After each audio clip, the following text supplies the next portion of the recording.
Yes? No? Maybe? Good. That's good to hear. Okay, so then let's start class, if everyone can see me. Okay, so don't worry about what's on the board right now. That's just something else. But today we're going to be learning the final rule that you need to play chess, essentially. So you guys pretty much know almost all of chess now. You guys know how each of the pieces move. You know how much each piece is worth, and you also know that there's actually some moves that are special. For example, there's for example one move that goes against common ideas, which is the castling move, right? So I've taught you guys that you're allowed to castle, but when you think about it, castling it's really weird. I mean, you're moving two pieces at once, and usually you would never do that. There's a special rule for this one specific move. You're allowed to move two pieces at once, and you're allowed to move the pieces so that they go through each other. This is only true for castling, so it's a special move. Now, castling is one special move.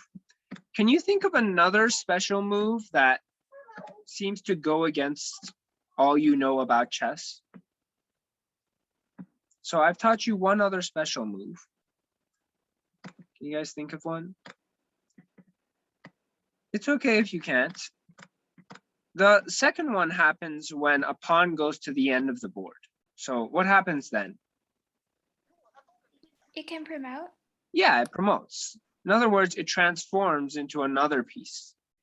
In no other situation can one piece transform into another piece. That's bonkers, except when the pawn gets to the end. So that's another special move. So one special move is when the pawn gets to the end, and the other special move is when there's nothing between the king and the rook and they haven't moved, and they're not going to go through check, and then you can castle. See, those are two special moves. Now there's actually a third special move that is less well known. Some people play chess and they don't even know it. And it's called en passant. Now this is the last one. This is the last special move. Once you learn this move, you know all of chess. You know everything, all the rules of chess, you know how it works. Yeah, there's nothing else. Everything else from here is just strategy. What you do with those rules is important now. But now you know all the rules. So the last rule, the last move is called en passant. So I wrote it in the chats. That's how you spell it. That's how you say it. Here's how en passant works. Okay, so en passant works when two rules are fulfilled. So the first rule of en passant is the opponent has to move a pawn twice. So they have to move a pawn twice forward. So if the opponent does this, you can't do en passant. But if they do this, you can do en passant because they moved it twice. So that's the first rule that has to happen for you to be able to do en passant. So this is not good for the first rule. This is good for the first rule because they moved it twice. So that's the first rule. Opponent must move pawn twice. Now the second rule for en passant is once they've moved the pawn twice, that pawn has to end up right beside one of your pawns. So you see right now, he moved that pawn twice, so the first rule is checked, and that pawn ended up right next to my pawn. So that's the second rule. His pawn has to end up right beside one of yours. Now I wrote both the rules. And once you do that, once those two rules are fulfilled, you can do en passant. So before I actually show you what it is, let me ask you a question. Can you do en passant right now? No. No. Why not? Which rule was not met? Which rule was violated? It's The not pawns have to be side by side. Yeah, it didn't become right next to you. Okay, what about, oh no. I guess that's even better because that moved back. What about this? I don't know why it's not moving. What's happening? Okay, sorry. So yeah, what about this? Can you do it now? No. No. No, same thing. He has to become right next to you. Okay, what about this? Is that allowed? Yes. Mm-mm. No, because the pawn didn't move twice. Yeah, so you need both the rules to work for it to be allowed. So the first rule is his pawn has to move twice, not once, twice. And then the second rule is he has to end up right beside one of your pawns. So this meets the second rule because it's right beside, but it doesn't meet the first rule because he didn't move it twice. If he did something else, maybe. Okay, last question. Can you do en passant now? No. No, in front and behind does not count as beside. Beside is like this, left or right. That's what beside means. So even though he moved it twice, he needs to be beside. Okay. So in this position, let's say he moved en passant here. Great. He moved his pawn twice and it ended up right beside this pawn. That means you got check mark for both of the rules. Now you're allowed to do en passant, but you're only allowed to do en passant with the pawn that's right next to it. With this pawn, you're allowed to do en passant. And how it works is this. You go behind the pawn that just moved. So your white pawn goes behind the pawn that just moved, like this. And then that pawn dies. That's en passant. So let me show you again. Let's say this pawn here moved twice beside this pawn. So it moved here, and now he's moved twice, and it's beside my pawn. Well, how would I do en passant in this situation? First, this guy has to go behind this pawn that just moved, like this. Next, the pawn dies, and that's it. That's en passant. It all happens in one move, in one swift motion. So let me give you more examples. Okay. Can you do en passant right now? No. Well, Yes. he moved the pawn twice and it's beside mine. So yes, you can. You can do en passant with this pawn. Now, where does this pawn have to go for you to do en passant? Where would it end up? It would end up on G6. Yeah, behind the other pawn. So like you said, it'd end up on G6. And then what do I have to do? And then you take away the black pawn. Yeah. So that's en passant for you. It's not too complicated, but it is much different from the rest of the game. So here, where would my white pawn end up once I en passant? On B6. B6.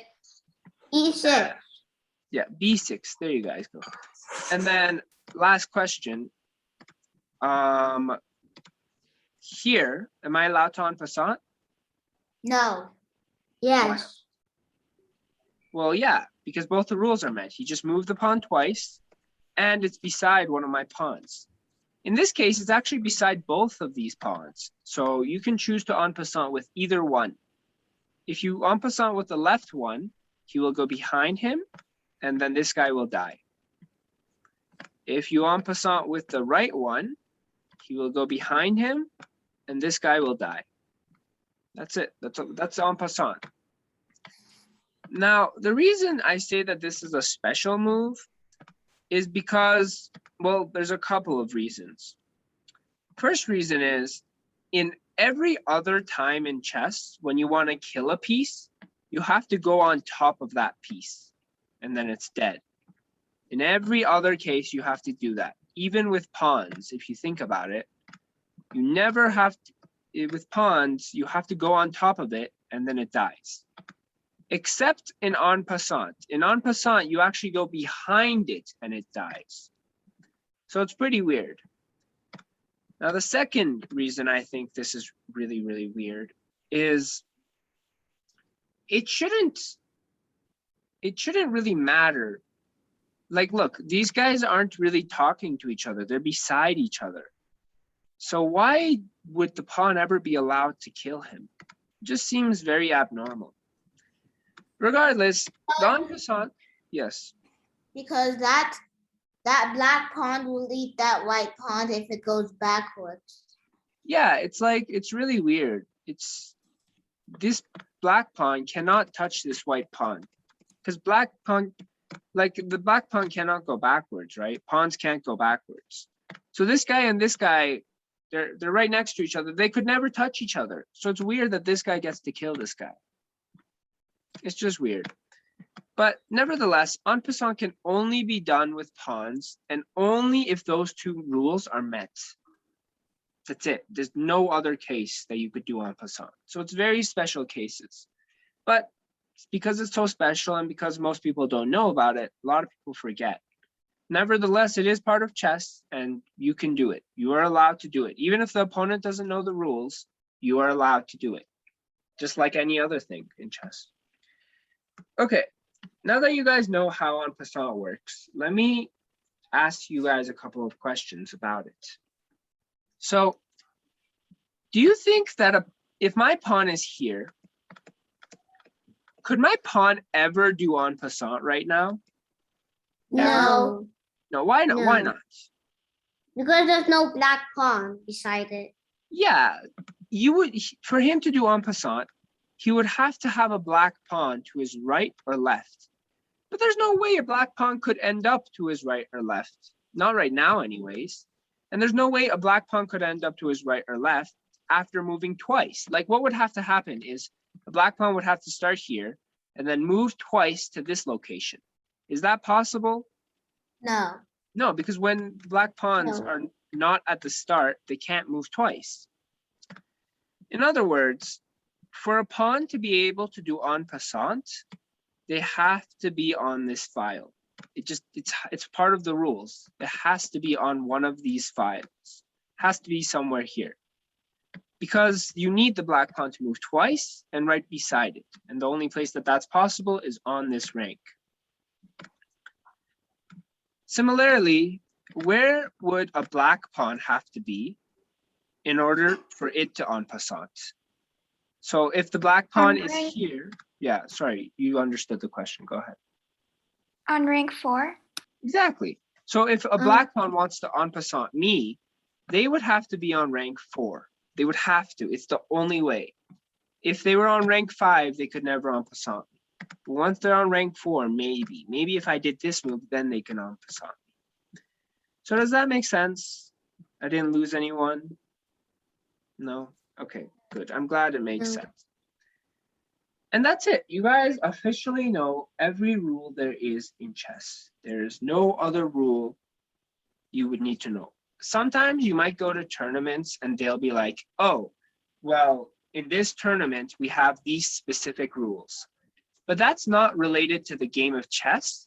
That's more related to the tournaments. The tournament specifically set up those rules so that, for whatever reason, but it's not related to the game itself. The game itself, you know all the rules for. You're officially well done. You know all the rules for chess. So now let's show en passant in an actual game. So what's great about en passant is no one actually sees it. It's very blinding because no one would figure it out. Okay. Most people don't think of en passant, and so it's pretty nice. Okay, let's look at this situation, right? Let's say it's like this. Let's say it's like this.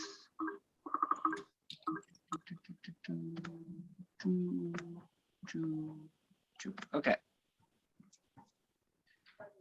I'm trying to figure out if there's a nice way to do this. Okay. All right. So right now, whose turn do you think it is? I'm not even going to tell you. Whose turn do you think it is for the game to be going on? You can figure out whose turn it is in this position.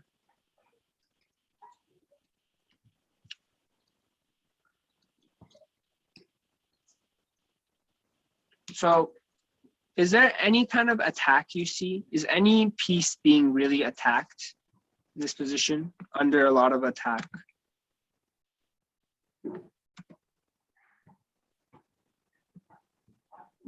Okay, I'll give you a hint. There's a black piece that's being under attack right now, under a lot of attack. It's bad.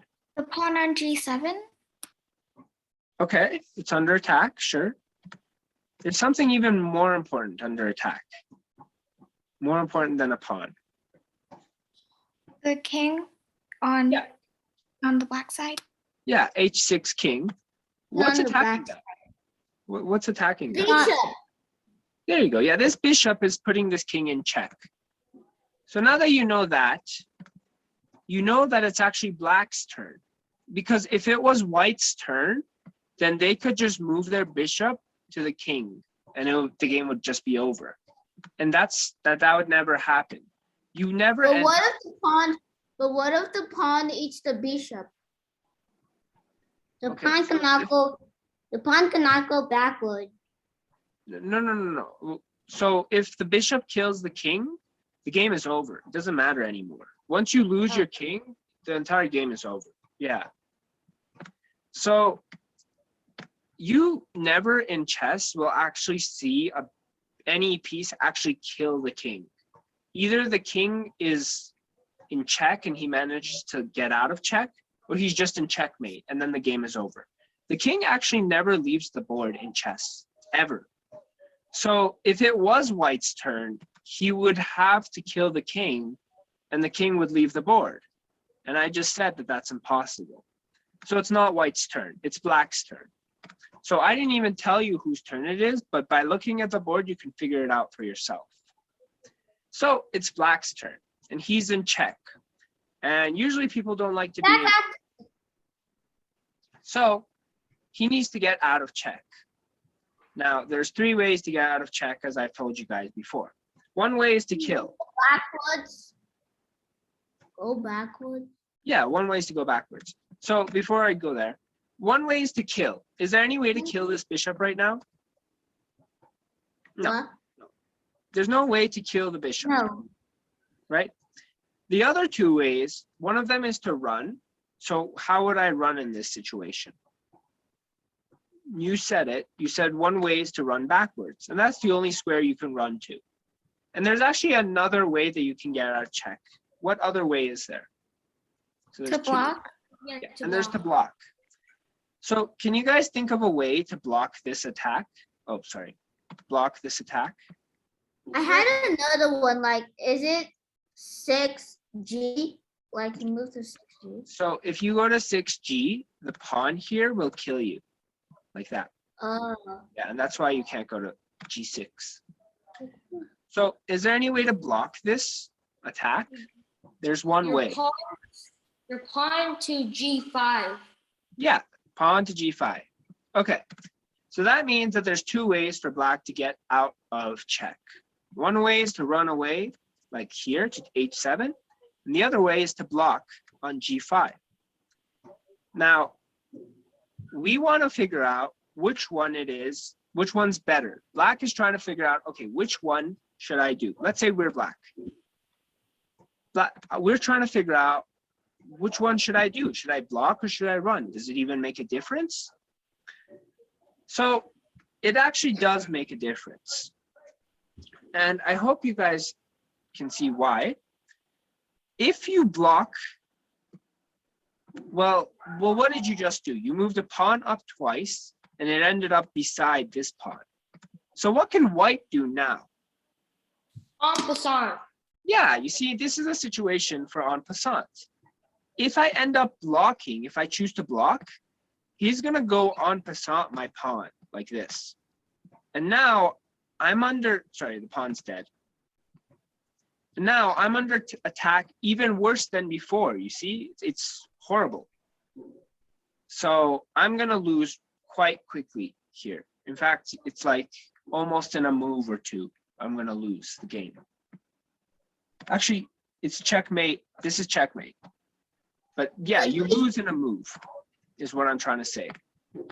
On the other hand, if you don't move your pawn up twice, you can just move back.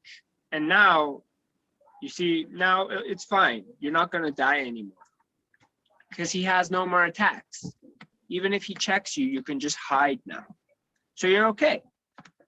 So in other words, in this situation, it's better to run away than to block. And that's because of en passant. Unfortunately, a lot of people will not see that and they'll just block and they'll end up losing the game pretty quickly because they won't see en passant. So that's one example en passant might come in handy.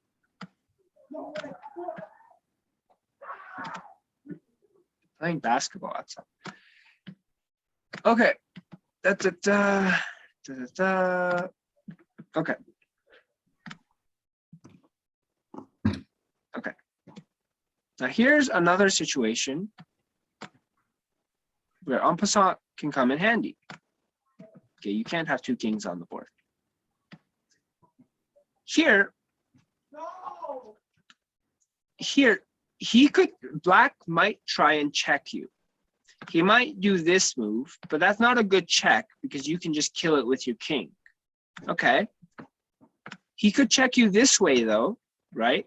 This is a check. And if he checks you this way, you can't kill him with your king because if you kill him with your king, he'll kill you. So what should you do if black decides to check you? You should en passant. Yeah, this is another situation you can en passant.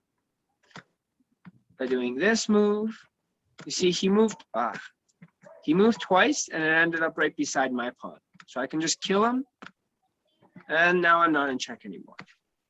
So en passant is a pretty good move to know.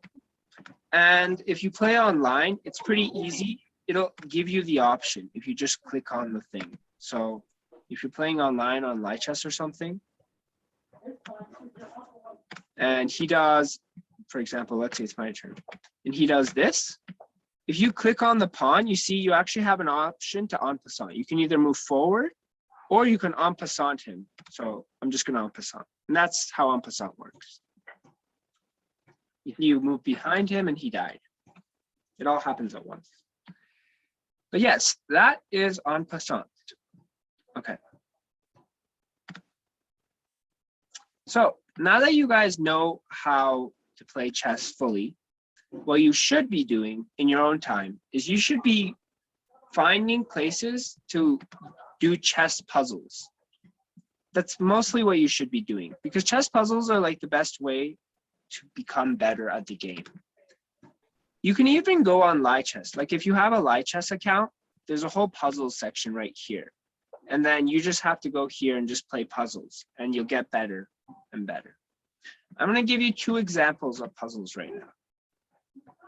Actually, I'll give you 3. So here's the easiest puzzle that I'm going to give you. And we actually covered this a week ago. So this is all that actually really needs to happen. Here, rook here, rook here, on here. Okay. What do you think you should do in this situation? So here's the first puzzle. Give it a second of thought and then figure it out.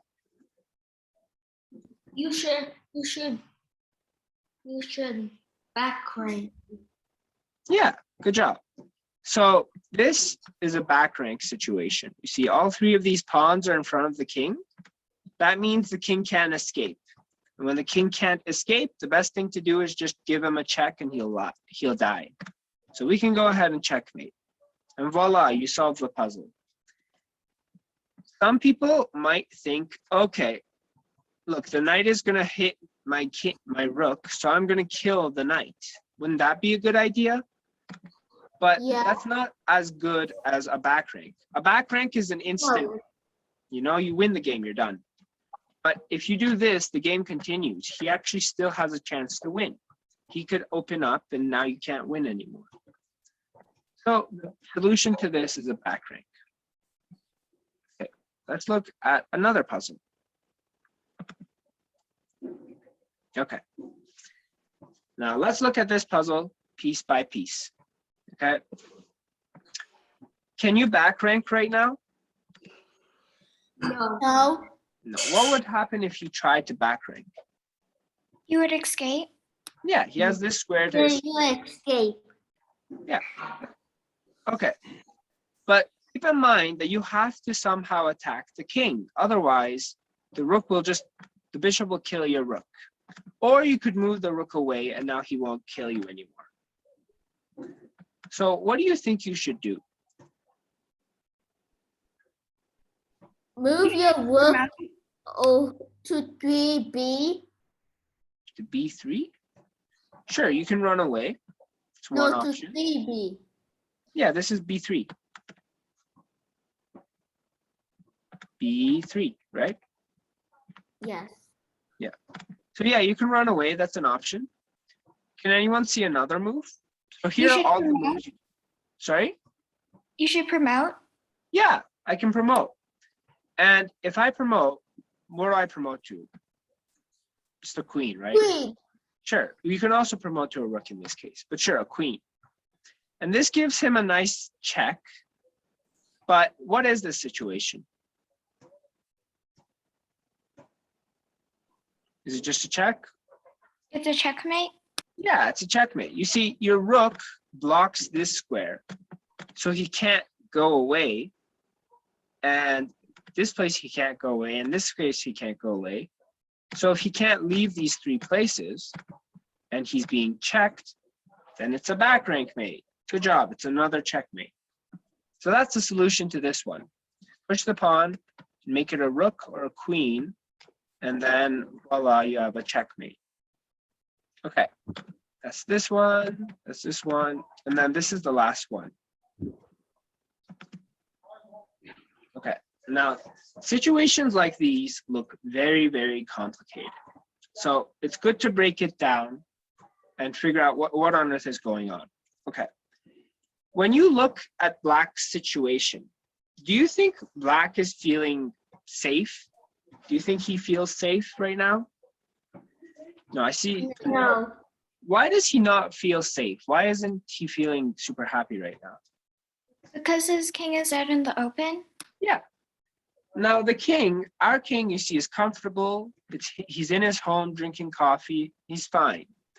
His king is out here crying because he's under attack. Now the question is, when the king is out, we want to see where he can move to. So can he move down here? No. Because our bishop is attacking. So he can't actually move down here or here. Okay, so these two are off limits. Okay. Can he move to this square? No. No. Why not? Other bishop. Because the knight is blocking that square. The knight is attacking. And also our rook, our handy rook. What about this square? This square, F6. So But the rook is still going to attack the king if he goes there. yeah, so the rook still. Okay, what about this square? No. No. Yeah. No, right? Like there's the knight, there's a whole bishop attacking, there's a rook. So that square is the worst square of them all. He definitely can't go there. So this square, this square, this square, this square, this square, and also these two squares, because he can't go on top of his own pieces. All of them are places that the king can't go to.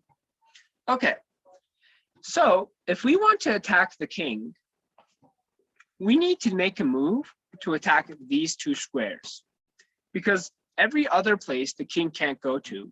So if we attack these two squares, then the king can't go anywhere, right? The only places the king can go to is this square right now, where he's at, and this square right now. So if there's a way to attack both of them at once, we will win the game, because then he will have nowhere to go to. So can someone find a move that just attacks both these squares at once?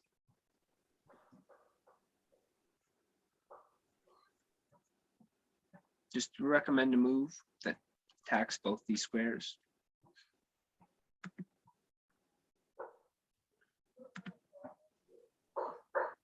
So I'll give you guys a couple of minutes. I don't want to rush you.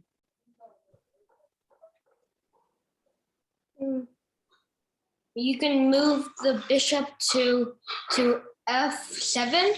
Well done. F7. Yeah, well done. So if I move the bishop to f7, that will give him a check. He can't go here because the bishop is attacking. And we already all agreed that he can't go anywhere of these places, right?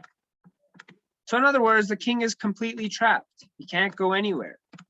And the bishop can't be killed and he can't be blocked. By the way, the bishop can't be killed because the knight will kill you. And the rook will kill you, actually. So what is this position? Checkmate. Yeah, Checkmate. it's a checkmate. Good job. So that's what these puzzles are like. They show you a situation and then you have to think it through and just try and get it. And it's okay if you don't get it. You just ask for a hint or you just give up and they'll show you the answer. But the trick is that eventually when you do it, you keep doing it, and eventually after, like, let's say, I don't know, 50 puzzles, you suddenly see that you're like way, way better at the game. It's, I think, one of the fastest ways to improve in chess. You go from like a beginner to an intermediate in a couple of, like, I don't know, in a week or something. It's phenomenal how fast these things make you better. But yeah, that's absolutely what you should be doing now that you know all the rules. Okay. So now that I've shown you the 3 puzzles, I just want to go over something really basic in chess. And that's how you should be thinking when you're in the game. So there are 3 main questions you have to ask yourself at the beginning of all chess games. So first in chess, you make a move. Doesn't matter what move. I guess it does matter. Just follow the thing. Just try and develop the main 6 pieces. So I made this move. Now, as soon as your opponent makes another move, the first thing you're supposed to do is just wait. You're supposed to take a deep breath. Just wait. Give yourself a second. There's no reason to respond because almost all my students, almost everyone, you know what, just me included, everyone in the world, the first thing they want to do after their opponent has made a chess move is they want to move. It's just instinct. Like, you make a move, they make a move, and immediately all you want to do is, okay, I'm going to move now, or I'm going to do something. That's wrong. You're not supposed to move as soon as they move. What you're supposed to do is wait. You're supposed to wait. Once I said it, take a deep breath, calm down. Now that you're calm, you have to ask yourself 3 questions. The first question is, am I in danger? So let's look at this situation. Am I in danger? What that means is any of my No. people being attacked without a defender? No. No, I'm not in danger. Okay. Now we go to the second question. Is he in danger? So it means, is any of his pieces under attack that are not defended? No. No, in this case, no. And then the third question is, why did he make that last move? So you see, right now he made a move. He made this move. Why did he make it? Now, you don't need to come up with the definitive answer because you can't read his mind, okay? He might have just moved randomly, you know? You don't know. What you do need to do, though, is take a couple of seconds and see what the point of that move was. Try and make up a reason. Try and figure it out. So for me, the reasons that I would think that someone would do this move is, one, they want to move out their center pawn.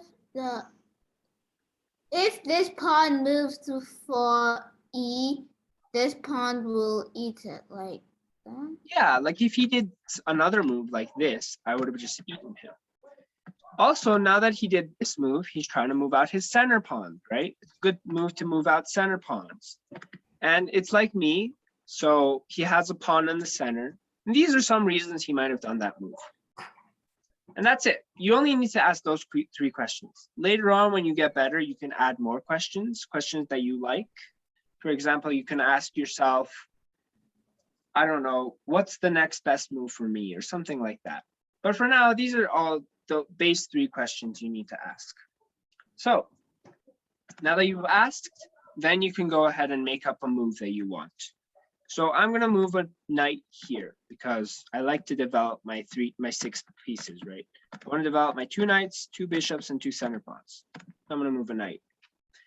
Now he makes a move. Okay, what should I do? I should move, right? I should totally make a move right now, right? No, you have No. to take a breath. And Yeah. then First step is to wait. Just wait. Okay, we've waited. Now take a breath. Now that you're calm, ask the 3 questions. What's the first question? the knight moved to 6F. Yeah, he moved to 6F, F6. So what's the first question I have to ask myself? Are Does you in anyone danger? remember? Yeah, am I in danger? So am I in No. danger? No. Let me actually change it up a bit. Let's say this is what happened. Bum, bum, bum, bum. Okay. First question, am I in danger? Yes. Yes, right? Now he's attacking this pawn and it has no defenders. Great. Second question. What's the second question? Is Your opponent in danger? Yeah, is he in danger? Is he, she, whoever's playing, are they in danger? And what is the answer? Yeah, Yeah. right? They're in danger because I'm attacking, no defense. Okay. And then the third question is, what is the third question? what? Is the knight in danger? Like, No. We've asked who's in danger. I've asked, I'm in danger, he's in danger. The third question is, why did he make that move? Whatever move he made, why did he do it? So why do you think he made this move right here?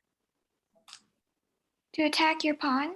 Yeah, some reasons that we might come up with is he's attacking my pawn, he's developing his knight.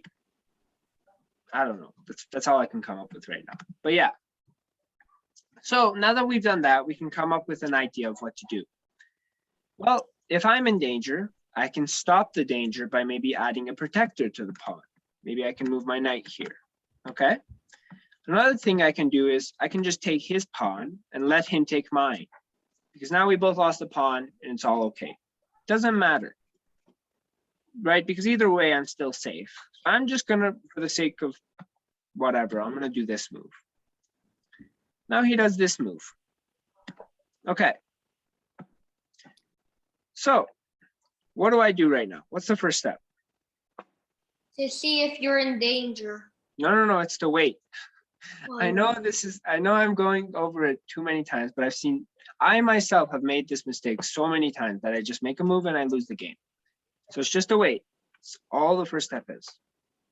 Now that you've waited, you can ask the first question. Am I in danger? No. No, this guy is attacking here. This guy is attacking here. They're both defended. Is he in danger? No. Because this is not under attack. This is not under attack. This is under attack. Actually, technically, you're right. And I didn't even see this. This is in danger. So if I wanted, I could take the pawn.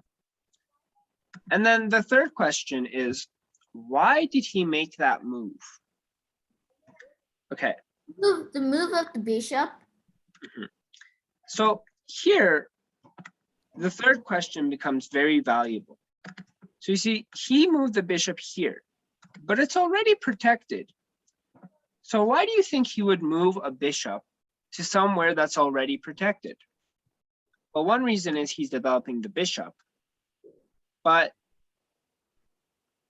maybe he has a plan in mind. I mean, he could have protected this pawn. He decided not to. So why move the bishop here? Because Well- you can eat that pawn. Yeah, later on, he actually wants to eat that pawn. So it turns out what my opponent was actually planning was, let's say I make a move like this. My opponent is actually planning to make this move. Now, what does this move do?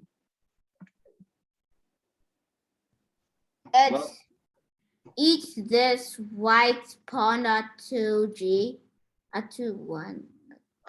This guy, right? It adds an attacker to this guy. And this position is very famous. And it could also eat this pawn on the other side. Yeah, he won't kill this one because it has a lot of defenders. Oh, But he can kill this one because he only has one defender. And this position is quite famous because there's really no way out of it. Like, how do I stop the attack here? Well, I don't. I can add a defender, but there's only one defender I can add. Can anyone guess what defender that is? How do I add a defender to this? You can move your queen to e2. Yeah, I can move my queen, but actually that's not adding a defender, because you're never gonna actually take this with a queen. I'll show you. If he takes this and I take it with a queen, I just lost the whole thing. Please. So it's totally not worth it to even use the queen as a defender. So this queen is just for show. He's not actually ever going to take it, because if he does, he loses more than he gains. So you see, now that this is not really a defender and this guy's not going to take it, you can just go ahead and take this pawn. You see, he seemed like an innocent move, but it actually had like some mischievous intent. It was just, there were secret ideas behind it, which is why the third question is so valuable. The first two questions are kind of obvious. You want to always check either or not you and him are in danger, because you don't want to just leave a knight, be like, okay, I'm going to do this, and then it's his turn, and you don't check whether or not your bishop's in danger, right? But the third is the key. Third question, why did he do that? Make sure that if he has a plan, you can ruin it. That's it. That's it for all of class today. So you've learned en passant. I went over some puzzles, and then I told you the secret 3-question rule thing. The first is actually the most important thing, is just to wait.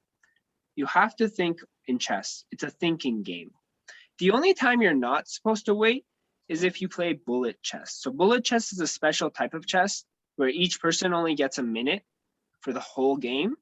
Like, you only get a minute to complete your end of the game. So the whole game ends in 2 minutes. 1 minute for you, 1 for him. In that case, you don't need to think. You just make a move, anything. Just don't run out of time. In almost every other case of chess, though, you're supposed to think. So use your time in chess. If you have 30 minutes of time in chess, you're supposed to use every single one of those minutes, because the more time you spend thinking, the higher your chances of winning. Yeah. So what I recommend is for this week, just go home and do 10 puzzles. Okay, at least 10 puzzles. If you want to do more, that's great. Just do 10 puzzles. Okay. Live chess is probably the best. Chess.com works too. You can even go on Chess Tempo. But yeah. And don't forget what en passant is. Review that a couple times. But that's it. Does anyone have any questions for me? Anything they want to know? No? Okay. Well, then thank you for coming.